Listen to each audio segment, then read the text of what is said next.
تبارك الذي نزل الفرقان على عبده ليكون للعالمين نذيرا.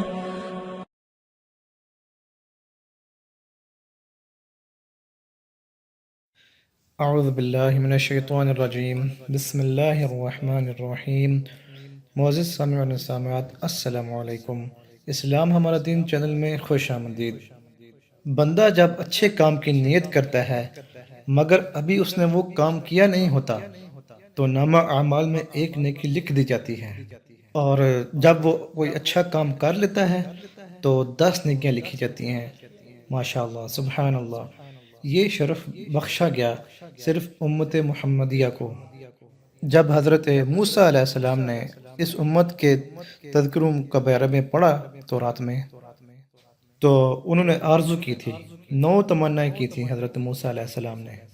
ابن عساکر نے اپنی سند کے ساتھ اس حدیث کو ذکر کیا ہے. ان میں سے ایک یہ بھی تھی کہ اے اللہ، ایک ایسی امت ہے کہ اگر وہ نیکی کی نیت کرے گی تو نیکی لکھ لی جائے گی، اور اگر وہ کرے گی ایک تو لکھی 10 جائیں گی، تو وہ امت میری امت بنا دے. تو اللہ کی طرف سے جواب آیا کہ یہ میرے پیارے احمد کی امت ہے، ایک نیکی کریں گے ثواب 10 نیکیوں کا لکھا جائے گا. حضرت رابعہ بصری سلام اللہ علیہا تشریف فرما تھی کہ خادمہ نے خبر دی کہ کوئی 5-4 مہمان آئے ہیں، تو فرمایا کہ ان کو بٹھاؤ اور ان کو کھانا کھلاؤ.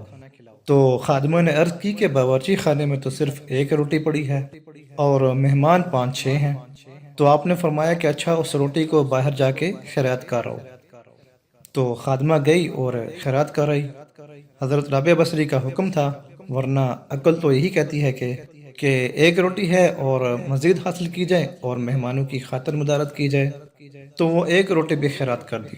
تھوڑی دیر بعد دروازے پہ دستک ہوئی تو پوچھا کہ کون ہے؟ تو آواز آئی کہ میں غلام ہوں اور ہمارے آقا نے آپ کے لیے کھانا بھیجا ہے. خادمہ نے کھانا وصول کیا اور حضرت رابعہ بصری کو کہا کہ یہ کسی نے کھانا بھیجا ہے. تو آپ نے کہا کہ دیکھو. کپڑا اٹھایا تو روٹیاں گنی تو وہ 5 تھیں. کہا کہ وہ کسی اور کے گھر میں بھیجا ہوگا اس کے آقا نے، یہ غلطی سے ہمارے گھر دے گیا ہے، جاؤ جاؤ اسے واپس کر دو، یہ کھانا ہمارا نہیں ہے. تو کھانا واپس کر دیا گیا. پھر دروازے پر دستک ہوئی تو کہا کہ دروازہ کس نے کھٹکھٹایا ہے؟ تو جواب آیا کہ میں فلاں آقا کا غلام ہوں، میرے آقا نے آپ کے لیے کھانا بھیجا ہے. تو خادمہ نے وصول کیا. حضرت رابعہ نے کپڑا اٹھایا اور روٹیاں گنی تو وہ 7 تھیں. تو فرمایا کہ اس کے آقا نے کسی اور گھر میں بھیجا ہوگا، یہ بھی غلطی سے آ گیا یہاں پر، جاؤ اسے کھانا واپس کرو. پھر دروازے پر دستک ہوئی تو پوچھا گیا کون؟ جواب آیا کہ فلاں کا غلام ہوں اور میرے آقا نے آپ کے لیے کھانا بھیجا ہے، اور میرے آقا نے کہا ہے کہ حضرت رابعہ کو دے گیا نا. خادمہ نے وصول کر لیا. حضرت رابعہ بصری نے کپڑا اٹھایا تو جب روٹیاں گنی تو وہ 10 روٹیاں تھیں. تو فرمایا کہ ہاں ہاں، یہی کھانا ہمارا ہے. تو کہا کہ یہی کھانا ہمارا ہے، یہ مہمانوں کو کھلا دو. تو خادمہ نے عرض کی کہ حضرت، پہلے بھی روٹیاں آئی تھیں مگر آپ نے انکار کر دیا. تو حضرت رابعہ بصری نے جواب دیا، تو کہا کہ میرے رب کا وعدہ ہے کہ جو میری راہ میں ایک دے گا میں اسے 10 دوں گا. پہلے 5 روٹیاں تھیں، پھر 7 تھیں.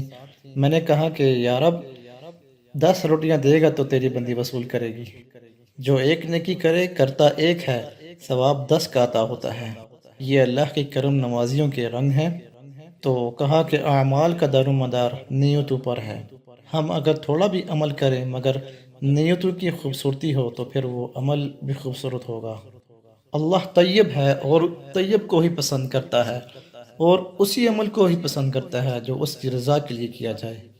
میرے اور آپ کے آقا صلی اللہ علیہ وسلم نے ارشاد فرمایا کہ کوئی شخص اگر صدقہ کرتا ہے اور وہ صدقہ اتنے مخفی انداز سے کیا کہ جو دائیں نے خرچ کیا وہ بائیں کو پتہ بھی نہ چلا، قیامت کے دن جب کوئی سایہ نہ ہوگا تو اللہ اپنے عرش کا سایہ اس شخص کو نصیب فرمائے گا. تو آپ غریبوں مسکینوں کی مدد کریں، اپنے محلے گلی اپنے رشتہ داروں میں دیکھیں کون ہے جو ضرورت مند ہے، حاجت مند ہے، اس کی ضرورتیں پوری کریں.